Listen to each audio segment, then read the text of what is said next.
हरे कृष्णा। वेद सारथी में आपका स्वागत है। आज हम भगवान के अवतारों के विषय में अपनी चर्चा प्रारंभ करेंगे। तो सबसे पहले हम ये जानेंगे कि अवतार शब्द का अर्थ क्या है। अवतार भगवान के वे रूप हैं जो आध्यात्मिक आकाश से भौतिक जगत में अवतरित होते हैं। भगवान दिव्य हैं। भगवान आध्यात्मिक जगत में नित्य लीलाएं कर रहे हैं और समय समय पर वे भौतिक ब्रह्मांडों में नीचे आते हैं। इंग्लिश में कहते हैं डिसेंड, मतलब अवतरण। तो जो उच्च के ग्रह हैं वो क्या है? वो आध्यात्मिक जगत के आध्यात्मिक ग्रह हैं जहां पर भगवान नित्य लीलाएं कर रहे हैं। जब वे उन उच्च के ग्रहों से नीचे के जो ब्रह्मांड है, जो भौतिक ब्रह्मांड है, भौतिक ग्रह हैं, उनमें जब अवतरित होते हैं तो वे अवतार कहलाते हैं। और ये जो अवतार हैं इनकी अलग अलग श्रेणियां हैं। शक्त्यावेश अवतार, गुण अवतार, लीला अवतार, युग अवतार इत्यादि। इनके बारे में हम आगे की वीडियोज में अवश्य चर्चा करेंगे। हम अवतार के विषय में एक अलग से प्लेलिस्ट बनाएंगे जिसमें हम भगवान के सारे विस्तार जो आध्यात्मिक जगत में है, जो गोलोक वृंदावन धाम में है, जो मथुरा में है, द्वारका में है, एवं जो भौतिक जगत में है, सभी पर हम विस्तार से चर्चा करेंगे। अभी जो हमारी श्रृंखला है जिसमें हम भगवत गीता के 5 तत्वों की बात कर रहे हैं, इसमें हम अवतार के विषय में थोड़ा संक्षेप में ही चर्चा करेंगे। श्रीमद् भागवतम में आया है कि भगवान के अवतार इस तरह असंख्य हैं जिस प्रकार से जल के अक्षय स्रोत से निकलने वाले झरने। तो भगवान के जो अवतार हैं वे असंख्य हैं और भगवान की नित्य लीलाएं आध्यात्मिक जगत में, भौतिक जगत में नित्य लीलाएं चल रही हैं जिनका उल्लेख हमारे शास्त्रों में दिया है। और हम जो अवतार पर नई प्लेलिस्ट, जो श्रृंखला शुरू करेंगे, उसमें हम आपसे वो सब जानकारी शेयर करेंगे। अब भगवान के अवतरण का उद्देश्य होता है। अब वो उद्देश्य क्या है वो भगवत गीता में भगवान श्री कृष्ण ने 4थे अध्याय में बताया है। तो इसमें हम आपसे भगवत गीता का 4था अध्याय श्लोक 7 और 8 ये प्रस्तुत कर रहे हैं। यदा यदा ही धर्मस्य ग्लानिर्भवति भारत अभ्युत्थानम धर्मस्य तदात्मानं सृजाम्यहम्। तो भगवान अर्जुन जी से कहते हैं कि हे भरतवंशी, जब भी और जहां भी धर्म का पतन होता है और अधर्म की प्रधानता होने लगती है, तब तब मैं अवतार लेता हूं। आगे भगवान क्या कह रहे हैं? परित्राणाय साधूनां विनाशाय च दुष्कृताम धर्म संस्थापनार्थाय संभवामि युगे युगे। अब इसका जो ट्रांसलेशन है इसको हमने अलग अलग रंगों में यहां दिया है क्योंकि यहां पर भगवान 3 प्रयोजन, 3 उद्देश्य बता रहे हैं। पहला, भक्तों का उद्धार करने के लिए, दूसरा दुष्टों का विनाश करने के लिए, तथा तीसरा धर्म की पुनः स्थापना करने के लिए। भगवान कहते हैं कि मैं हर युग में प्रकट होता हूं। हमने पिछली वीडियोस में आपसे चर्चा की थी कि ये भौतिक जगत जो है वो जेल के समान है। अब आप किसी भी प्रदेश में या शहर में देखिए, क्या जेल बहुत ही महत्वपूर्ण जगह है, बड़ी सराहनीय जगह है? या जो लोग वहां जाते हैं तो क्या उनकी बहुत, उन लोगों की क्या बहुत सराहना की जाती है? बहुत अच्छा माना जाता है उन्हें? नहीं। जेल में कौन लोग जाते हैं? जो नियम का पालन नहीं करते। जो भी प्रशासन ने नियम लागू किए हैं वो उनका पालन नहीं करते। अब ये भौतिक जगत जो है वो जेल के समान बताया गया है। और यहाँ पर जो जीव रहते हैं उन्हें क्या कहते हैं? बद्ध जीव, कंडीशनड सोल। तो भौतिक जगत में जो जीव हैं वे यहाँ पर तीनों गुणों से बंधे हैं। गुण का अर्थ होता है रस्सी, मतलब यहाँ जीव जो है वो बेड़ियों से बंधे हैं। और किस चीज की वो बेड़ियां बनी है? सतोगुण, रजोगुण और तमोगुण की। तो क्या हम कहेंगे कि यहाँ जो जीव रहते हैं जिन्होंने प्रकृति के नियम पालन नहीं करे हैं, जो बेड़ियों में यहाँ बंधे हैं, ये बड़े सराहनीय जीव हैं, इनकी सराहना होनी चाहिए, ये बड़े महत्वपूर्ण है, बहुत इंपॉर्टेंट है? नहीं।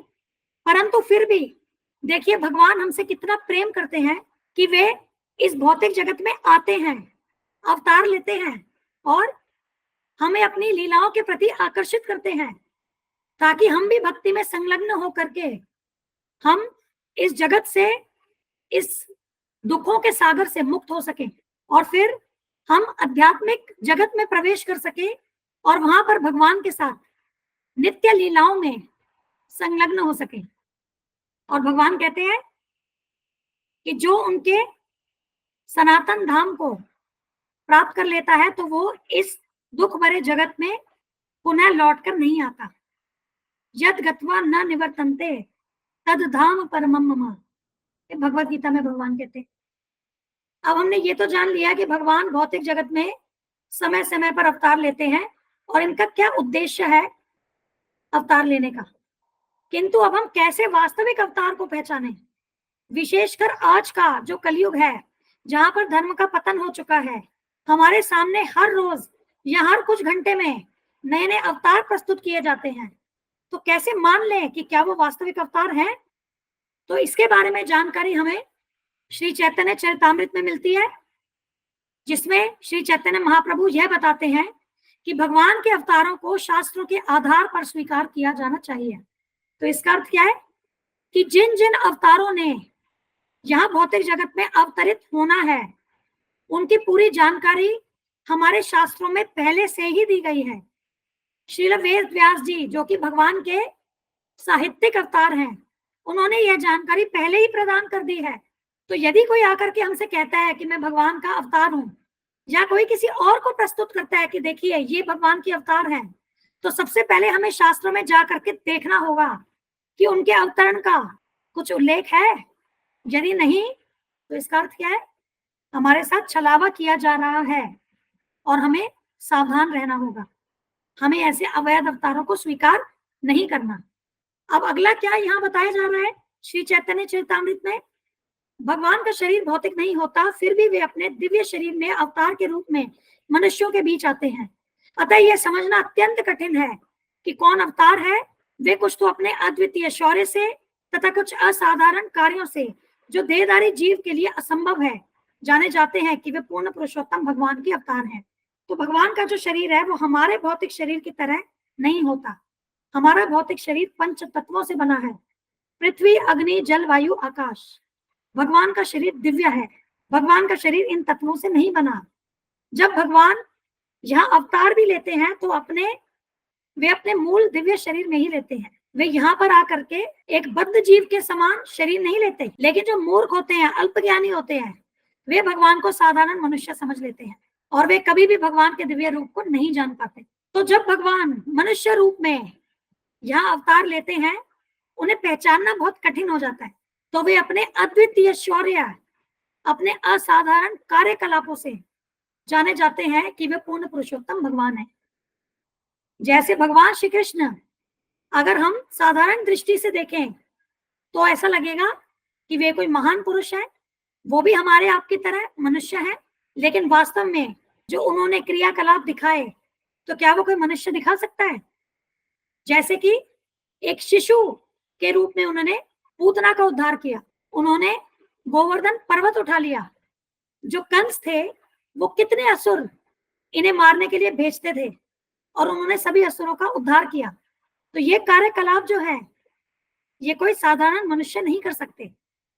अब हमने आपसे पिछली वीडियो में भगवान के 6 ऐश्वर्यों की चर्चा की थी, जिसमें एक ऐश्वर्य क्या था? पूर्ण सौंदर्य। तो भगवान कृष्ण जब यहाँ अवतरित हुए तो उनका सौंदर्य अद्वितीय था, हर जीव को अपनी ओर आकर्षित करते थे, चाहे वे गोपियां हो, चाहे वे गैया हो, चाहे वे बछड़े हो, चाहे बंदर हो, ग्वाल बाल हो, हर कोई भगवान की ओर आकर्षित होते थे।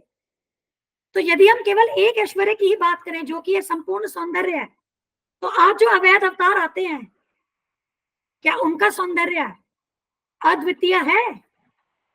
क्या उनका सौंदर्य भगवान श्री कृष्ण के समान सुंदर है?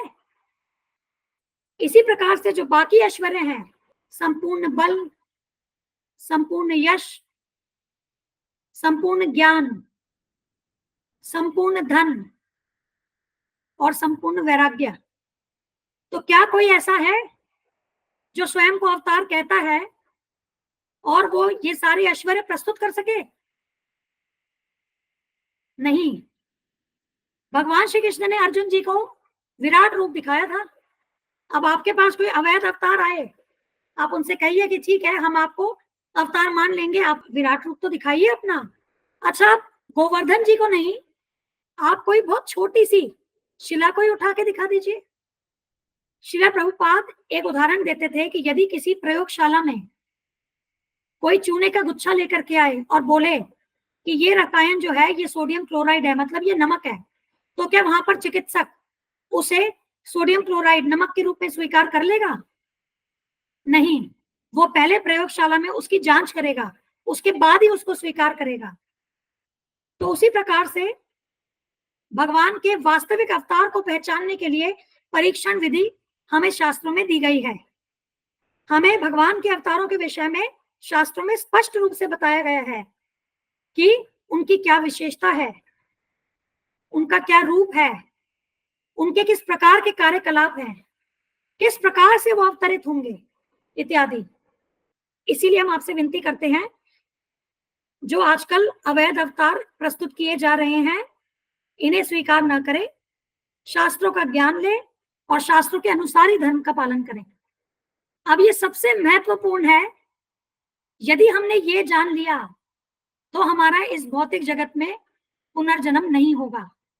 ऐसा भगवान श्री कृष्ण ने भगवद गीता 4 अध्याय के 9वें श्लोक में कहा है, जन्म कर्म च मे दिव्यम एवं यो वेत्ति तत्वतः त्यक्त्वा देहम पुनर्जन्म नैति मामेति सुअर्जुन। तो भगवान कहते हैं, हे अर्जुन, जो मेरे आविर्भाव तथा कर्मों की दिव्य प्रकृति को जानता है, वह इस शरीर को छोड़ने पर इस भौतिक संसार में पुनः जन्म नहीं लेता, अपितु मेरे सनातन धाम को प्राप्त होता है।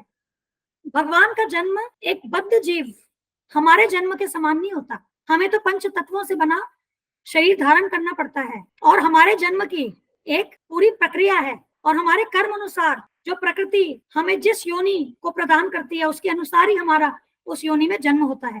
तो हम इस भौतिक प्रकृति के नियमों के अधीन हैं और उन्हीं के नियमों के अनुसार हमारा यहाँ जन्म होता है। लेकिन भगवान का जो जन्म वास्तव में उसे आविर्भाव कहते हैं। तो भगवान का जब आविर्भाव होता है तो वो दिव्य है। भगवान जब जहां जैसे प्रकट होना चाहें वैसे वो इस जगत में आते हैं। अब ये जो चित्र है, जब भगवान देवकी और वसुदेव जी के पुत्र के रूप में आए तो वास्तव में ये चतुर्भुजी विष्णु रूप में प्रकट हुए, और उसके बाद इन्होंने एक शिशु का रूप धारण किया। अब जो नास्तिक प्रवृत्ति वाले लोग होंगे वो इन दिव्य कार्यकलापों को वो नहीं जान सकेंगे, क्योंकि भगवान क्या कहते हैं, भक्त्या माम अभिजानाति, केवल भक्त ही भगवान को तत्व रूप से जान सकते हैं। अब आप नरसिंह देव जी की लीला देखिए, नरसिंह देव जी तो खंबे में से प्रकट हुए। अब कोई बद्ध जीव थोड़ी ना खंबे से प्रकट हो सकता है। तो भगवान अपनी इच्छा अनुसार जैसे प्रकट होना चाहे वैसे इस संसार में प्रकट होते हैं। ये भौतिक प्रकृति के अधीन नहीं है, क्योंकि भौतिक प्रकृति तो भगवान की ही शक्ति है।